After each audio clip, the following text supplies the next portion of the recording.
Ողջույն սիրելի հայրենակիցներ, եթերում Սփյուռքը պետականության հիմնասյուն հաղորդաշարն է։ Այսօր տեսակապով զրուցելու եմ Լոս Անջելեսում բնակվող ազգային ժողովրդավարական Բևեռի գաղափարակից Արամ Բոյաջյանի հետ։ Բարև ձեզ, պարոն Բոյաջյան։ Բարև ձեզ։ Լավ եք։ Լավ եք, Մարկասը, դուք ինչպե՞ս եք։ Շնորհակալ եմ, պարոն Բոյաջյան։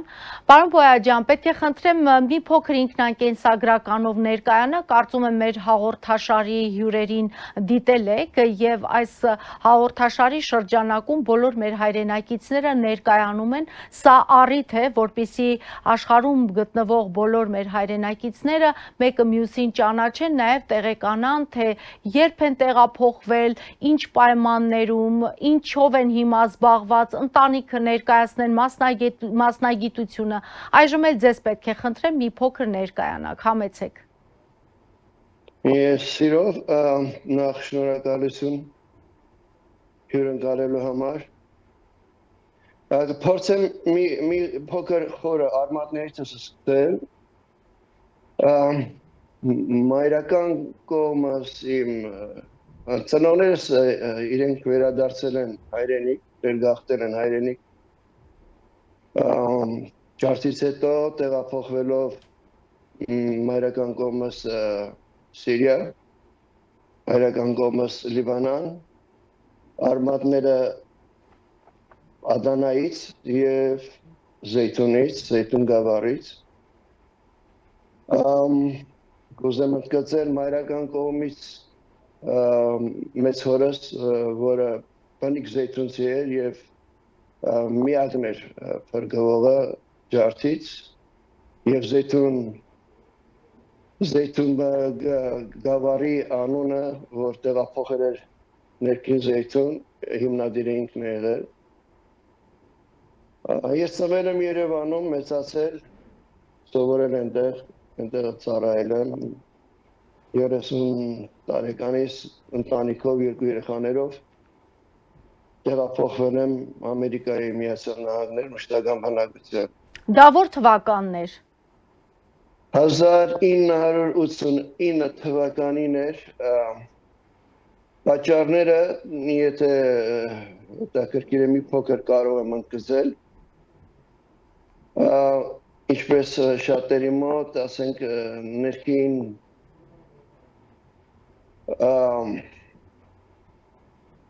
ներքին ինչպես ասեմ մենամարտը կարծեք ոչ արդար մոտեցման շրջապատի դա հիմնական պատճառներից մեկն էր, բայց ես ավելի այս րոպեին կընդգծեմ, որ մեզ մոտ տեղեկատվության պակասներ հիմնականում, եթե մենք տեղեկացված լինեինք, որ ինչ է կատարվում մեզ հետ ազգովի, իհարկե մոտեցումները տարբեր կլինեն։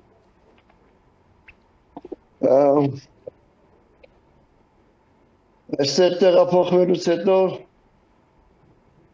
ինչպես բոլորը, օրվա հացի համար պայքար է գնացել, կարողացել ենք հաղթահարենք բոլոր դժվարությունները, ամենամեծ ինձ համար հատկանշական մեծ պայքարը դա իմ ծերունդի, իմ զավակների գալիք իրենց դաստիարակություններ եւ ինչպես իրենց պիտի կարողանամ արդյոք այստեղ հայեցի մեծացնել Փառք Տիրոջը, դա ստացվեց, հիմնականում դա է, աշխատում եմ որպես վարորդ, իհարկե սկզբնական շրջանում արել եմ ամեն ինչ որ պահանջվել է առանց հզրականություն դնելու ընտանիքս պահելու համար։ Հաղթահարել ենք այդ ամեն ինչը, այսքան երևի, ունեմ երկու երեխա, մեկ տղա եւ մեկ աղջիկ, երեք թոռնիկներ այսօր վարում։ Հիմնականում սա կարող եմ ասել։ Պարոն Բոյաջյան, եթե հանկարծ ու 89 թվականին տեղափոխված չլինեիք ԱՄՆ եւ այս 30 ավել տարիներին ապրած լինեիք Հայաստանում, այժմ ինչ որոշում կայացրած կլինեիք, կնորից կորոշեիք հեռանալ հայրենիքից։ Արմինե ջան, ես ուղիղ գնամ հենց այն կետին, որ շատ ուղիղ կապված է այդ հարցի հետ։ 20-20-ի պատերազմից հետո մեր մոտ շատ բան փոխվեց։ Ես այդ մեծաթիվ զոհերի մեջ եմ մտնում, որ անտեղյակ եմ եղել, թե իմ ազգի հետ ինչ են անում։ Երբ որ արդեն շփվեցինք Բևերի հետ, մենք կարծես վերածնունդ ապրեցինք։ Վերածնունդ ապրեցինք որպես ազգ եւ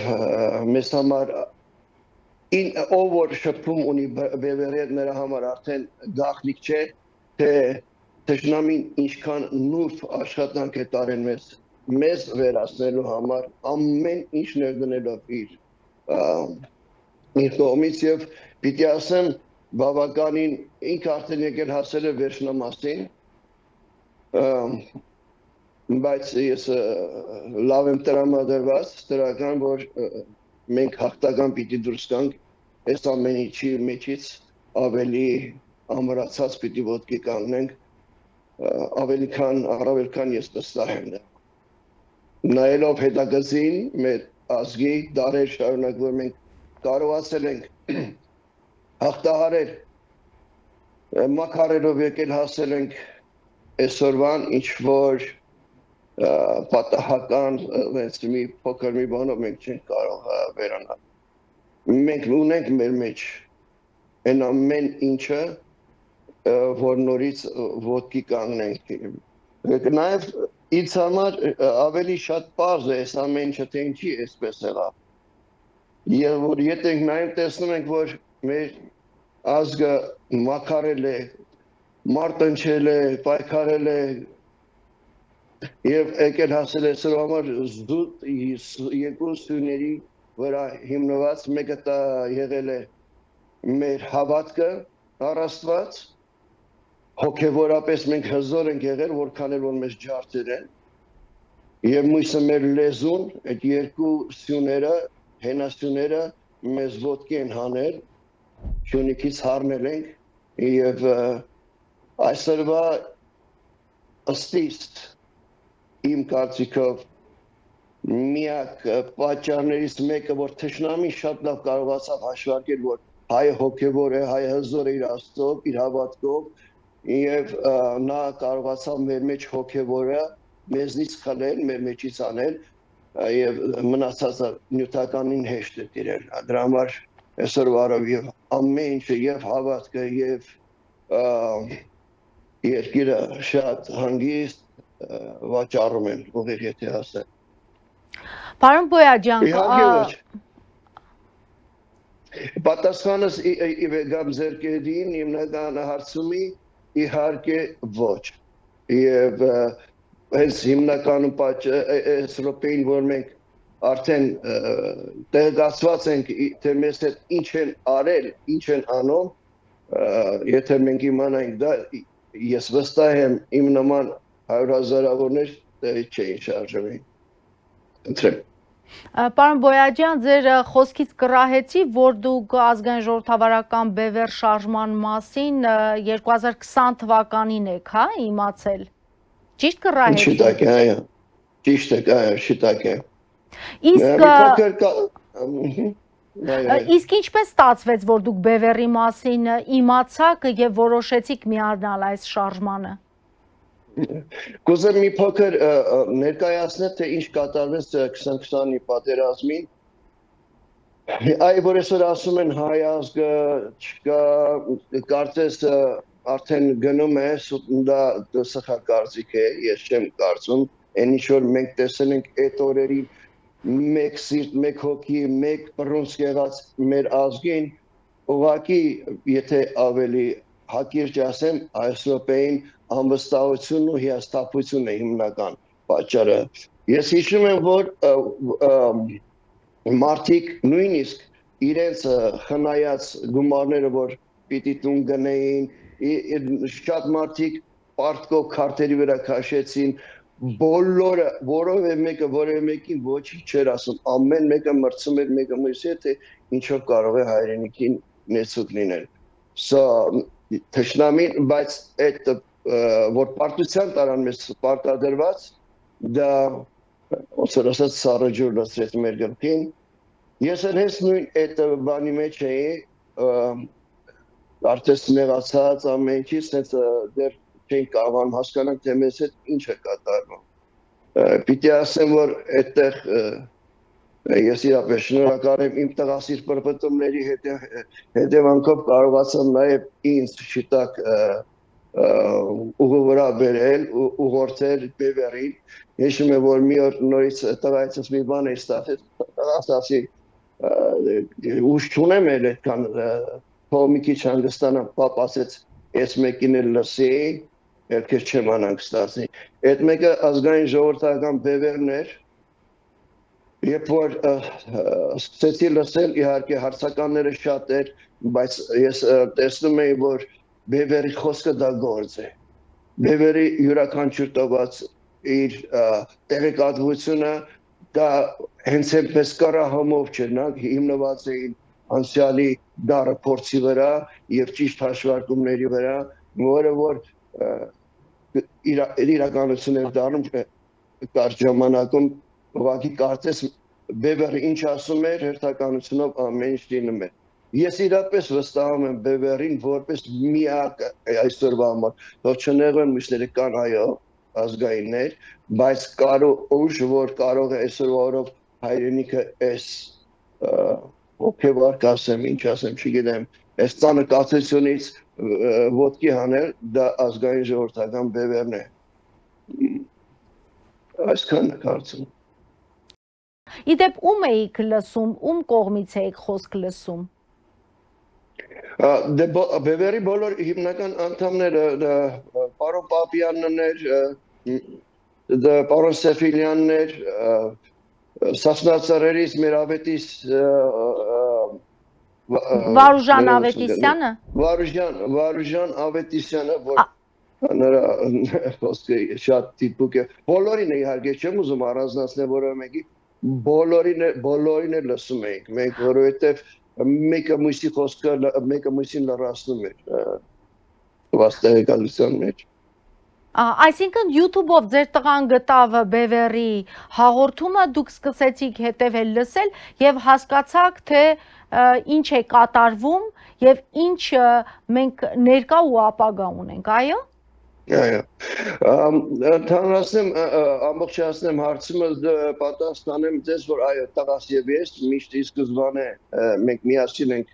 եղել 44-օրյա պատերազմի ժամանակվանից եւ ցաժը մենք միասին ենք եւ իրար հետ փոխանակում ենք մեկս մյուսից բացերը, եթե չենք հասցրել կամ հակիրճ իրար լրացնում ենք տեղեկատվությամբ։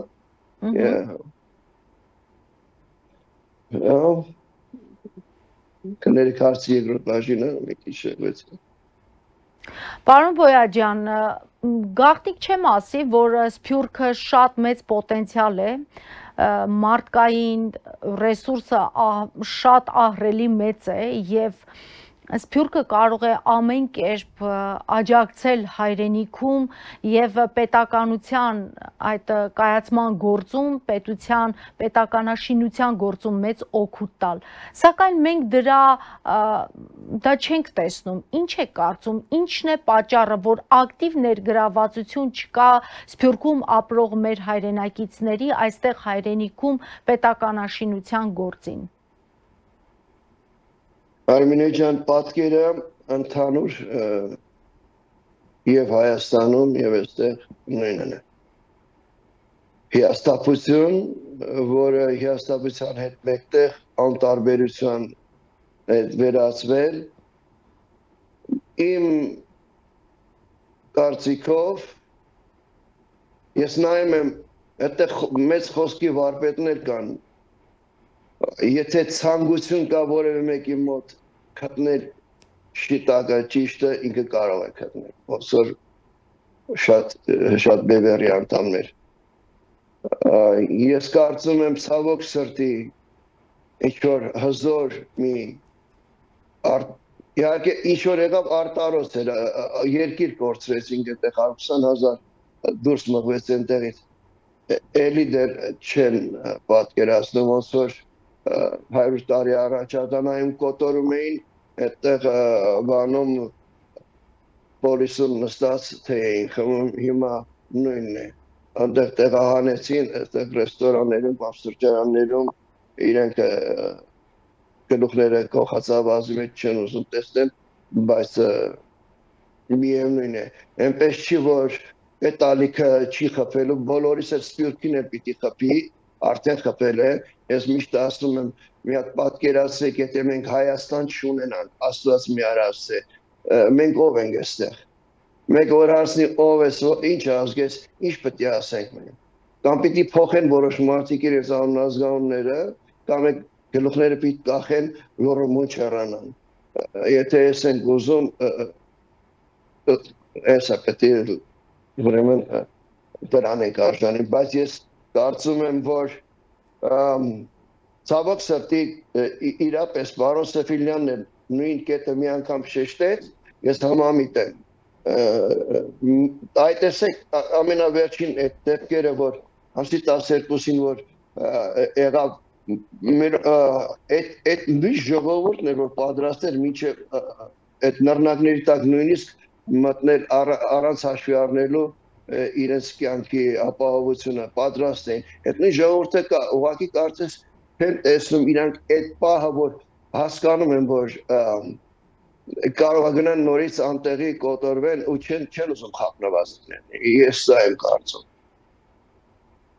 Բայց չէ, որ մենք հիմա դժվարին ժամանակներ ենք ապրում, տարբեր վերլուծաբաններ, քաղաքագետներ ասում են, որ նոյեմբերի 11-ից 22-ը Բաքվում տեղի ունեցող այդ կլիմայական փոփոխություններին գագաթնաժողովը հնարավոր է դրանից հետո նորից ինչ-որ պատերազմական գործողություններ լինեն Ադրբեջանի կողմից Հայաստանի նկատմամբ, ինչ է, մենք պետք է պարզապես հիասթափված նստենք ու չմտածենք, որ պետք է դուրս գալ այդ հիասթափությունից, այդ ընկճվածությունից եւ ուղենք մեր մեջքը, որովհետեւ ի վերջո փաստը այն է, որ մենք թշնամական երկրներով ենք շրջապատված եւ միայն ինքնակազմակերպվելն ու համախմբվելը, կարծես թե Սփյուռքի հետ նաեւ, Սփյուռքը երբեք չեմ առանձնացնում, միայն այդ դեպքում մենք կկարողանանք այդ միասնական ուժերով թշնամուն իր տեղը դնել։ Ինչ որ ասում եք, շիտակի համամիտ եմ, ես կարծում եմ մեզնից յուրաքանչյուրը նույն որոնումների մեջ է, ես գիտեմ իմ հայրենակիցների, որ իրար հետ մենք խոսում ենք միշտ, բոլորս նույն կարծիքին ենք, բայց չգիտես ինչը տեսակ լրիվ մի անտեսանելի շղարջ կա, որ մեզ չի թողում շարժվենք։ Դուք գիտեք, իմ մոտեցումը մի քիչ տարբեր է։ Ես կարծում եմ, որ ինչ որ լինում է, դա պատահական չի լինում, նախախնամությունը միշտ ներկա է այդ ամեն ինչին։ Ես կարծում եմ ճիշտ ժամանակը, որ այն վերջնական պահը, որ կա, դա իմ կարծիքն է, բայց կան մարդիկ, որ կիսում են ինձ հետ ազգը իր խոսքը վերջնական կասի։ Պարոն Բոյաջյան, ես գիտեմ նաև, որ դուք երգեր ունեք գրված, մի փոքր էլ խոսեք դրա մասին, երբ գրվեցին այդ երգերը եւ ինչից ոգեշնչված ծնվեցին դրանք եւ եթե ցանկություն կունենաք մի փոքր հատված նաեւ կարող եք կատարել ձեր այդ հեղինակային երգերից։ Ճիշտ ասած երկրորդ բաժնին էս վարքյանին պատրաստ չեմ, բայց երգերը ծնվել են այսինքն առաջին երգը դա նորից իմ սրտի խոսքներ, իմ սրտի ցավն էր, քարորիայի ժամանակ դա գրվեց զինվորին վերաբերող, բայց Բևերի հետ շփումից հետո, երբ որ արդեն քաջատեղյակ ես դարձա իրականությունը, թե ինչ է կատարվում, դա ինձ հանգիստ չէր թողում եւ երգերը հիմնականում ծնունդ են առել Բևերի հետ շփումից հետո, տեղեկացվելուց հետո այդ իրականությունը ես չեմ ասի, ես արեշտավարժ եմ, բայց դա կարծում եմ բոլորս էլ ինչ-որ կերպով կարող ենք արտահայտել մեր սրտի խոսքը, ինձ մոտ թույլ տրվեց, որ դա հնչյուններով եւ խոսքերով համատեղ, կարծում եմ ինչ-որ տեղ ստացվեց։ Եթե չեմ սխալվում, եթե չեմ սխալվում, երգերը կան, այո, ազգային ժողովրդավարական Բևերի YouTube-յան ալիքում, լսողները կարող են նաև ովքեր հիմա մեզ դիտում են, կարող են վայելել ձեր երգերը։ Երգերից երկուսն են, շնորհակալ եմ, որ Բևերը դա տեղադրեց իր հիմնական սայթում, դա մեկը Yell Is-ն, որտեղ սրտացավը այն հիմնական կետի վրա էր, որ մենք իրապես երկիր ենք կորցնում, չունենք այդ իրավունքը եւ այդտեղ ներկայացվում է անցյալից, որ մենք մաքարելով եկել ենք, հասել ենք այսօրվա, մեր նախնիներից մենք ժառանգել ենք հսկայական մի մեծ ոգևոր զորություն կտակ ասեմ, ինչ ասեմ, եւ մենք դրա մխսելու իրավունքը չունենք, եթե մենք ուզում ենք ապրել որպես հայ, շարունակել որպես հայ։ Երկու երգերն էլ ընդհանուր առմամբ դա է, երկրորդ երգն էլ ես փորձեցի մի քայլ առաջ ներկայացնել, որ մենք կորցնում ենք իրապես մեր հայրենիքը եւ իմ կոչն էր սրտից ճիճով առաստված նաեւ, որ Տիրոջ զորությամբ եւ մենք բոլորս կարողանանք նորից ոտքի կանգնել եւ արժանապատիվ մեր կյանքը շարունակել սերունդներին հաջորդելով ավելի խաղաղ, ավելի ապահով կյանք, սա հիմնական։ Իմիջայլոց մեզ դիտողներին տեղեկացնեմ, որ այս հաղորդման մեկնաբանությունների բաժնում կդրվի այդ երգերը, այնպես որ դուք կարող եք հաղորդումը դիտելուց հետո այդ երգերը նաև լսել։ Պարոն Բոյաջան, շուտով նոյեմբերի 9-ն է, եւ մենք 2020 թվականի նոյեմբերի 9-ին այդ տխրահռչակ համաձայնագիրը գրվեց Պուտինի ձեռամբ եւ ազգային ժողովրդավարական Բևերը այդ օրը հանրահավաք է ունենալու, դուք նոյեմբերի 9-ի այդ գրվածի հետ կապված ինչ ասելիք ունեք եւ եթե որևէ կոչ ունեք մեր հայրենակիցներին, խնդրեմ դուք ունեք հնարավորություն։ Սիրով Հարվինե ջան, երկու բան կուզեմ իմ կողմից հայտնել։ Առաջինը, որ իմ խնդրանքս թե սպիրկում, թե հայրենիքում մի պահ մենք, եթե Աստված մեր ասել նորից կրկնվում եմ, բայց շատ կարևոր է։ Մի պահ մենք, եթե պատկերացնենք, մենք չունենք հայրենիք, մենք ով ենք։ Մենք արդյոք համակերպվում ենք այդ մտքի հետ, թե ոչ։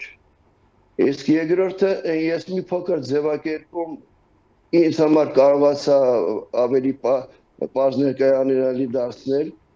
Մի պահ պատկերացնենք սեղանի վրա ունենք մենք զինատեսակներ տարբեր եւ մեկ հատ փամփուշտ, այդ մեկ փամփուշտը սրանք պայմանական են իհարկե, մեկ փամփուշտը համընկնում է միայն մեկ զենքի այդ մի տեսակի հետ։ Փամփուշտը որպես ես կասեի որպես դա մեր վերջին ցասումն է ժողովրդի, իսկ այն զենքը որ միակ կարող է այդ փամփուշտը կրակել, դա ազգային ժողովրդական բևերն է։ Իմ կոչս բոլորս միանանք բևերի շուրջը, որպեսզի մեր կատարած վերջին ինչ ասած ցասումը իր նպատակին հասնի եւ կոչս որ ամսի 9-ին նաեւ անդ տեղում բնակիչները կարողանան մեծ թվով ոտքի հենեն եւ վերջնականապես մենք կարողանանք մեր խոսքը ասենք իսկ ովքեր որ սպյուրքում են սպյուրքը ես կարծում եմ դա ֆինանսական օգնություն է սպահին առնվազն դա պիտի անի իսկ եթե կա հնարավորություն տեղում դա ուրեմն դա ամբողջական կլինի այսքան Շատ լավ, պարոն Բոյաջյան, շնորհակալ ենք, լինենք համախմբված եւ միաբանված եւ ինչպես դուք ձեր խոսքում ասեցիք, այո, ազգային ժողովրդավարական բևեռի աշխատանքը հայրենիքում